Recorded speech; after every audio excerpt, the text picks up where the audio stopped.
আপনাদেরকে দেখাবো যে একটা মিছিল পাক, যেটা হচ্ছে এই মহরমের 10 তারিখের দিন আমাদের রাজবাড়ী জেলার বড় মসজিদে হাজার হাজার মানুষ যে এইভাবে মিছিলে যায়। এবং এইটা আসলে কেমন কি সব জেলাতে আছে কিনা আমার জানা নাই, তবে আমাদের রাজবাড়ী জেলাতে হয়, কিন্তু এটা কতটুকু সঠিক কি সঠিক না জানা নাই। তা আপনারা যারা জানেন তারা বলবেন। সাধু সাধু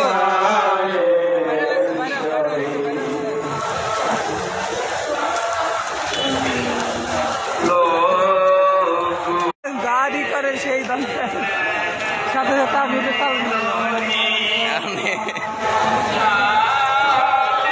ফটকার আনছো কোনটা ভিডিওতে মিশে গেছি। হ্যাঁ, আমরা তোমাকে তো পাগল হইনি এখন।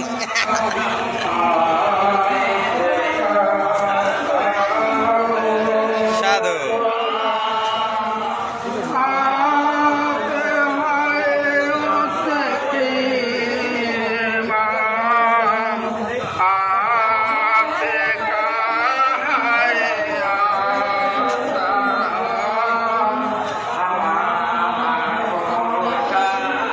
সাধু সাধু সেনাবাহিনীর গাড়ি আটকে গেছে, কিন্তু সেনাবাহিনী টাইম